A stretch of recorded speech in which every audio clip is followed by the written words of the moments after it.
in auto history. Konrad has that. The year was 1900, and the British royal family received their first motor car, a Daimler Mail Phaeton. Not too impressive of a car, but for the royal family to take it, you know, it had a pretty good following in its day. In 1920, Walter Chrysler resigned from General Motors. Chrysler had led the Buick division to record sales, and he also served as an executive vice president for production for GM. He sold his stock in General Motors worth $10 million when he left the company, and then went on to start Chrysler Corporation, and all of the conglomerate that has become through the years. In 1970, Buddy Baker, driving a 1969 Dodge Charger Daytona, became the first person to break the 200-mile-an-hour closed-circuit record. He did that at Talladega in one of the Winged Warriors. In 1968, the annual New York International Auto Show opened its doors to the public. And what was the star of the show? The Serve 1. The Corvette prototype, the mid-engine prototype that they showed, which was the XP880. The father of the Corvette, Zoro Duntov, designed the car hoping to create a production model of a mid-engine V8 Corvette, and this was the one that they showed at the New York Auto Show.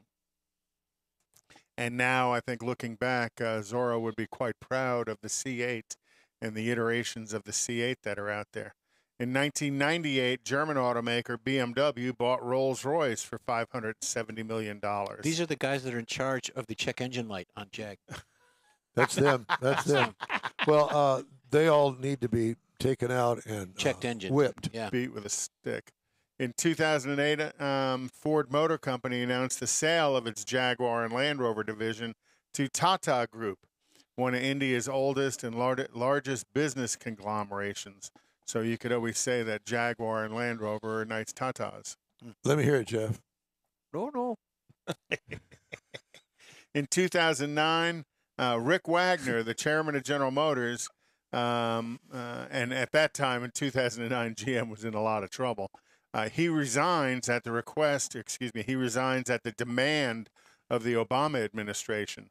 During Wagner's time of more than 8 years at the top job at General Motors, the company lost billions of dollars, and 2008 was surpassed by Toyota as the world's largest selling maker of cars. Way to and go, trucks. Rick. Yeah, way to go, Rick. And then Mary Barra was given the job based on the Obama administration recommendations. Given the job. And she said, hey, you think Wagner lost him a lot of money? Hold my beer and watch this.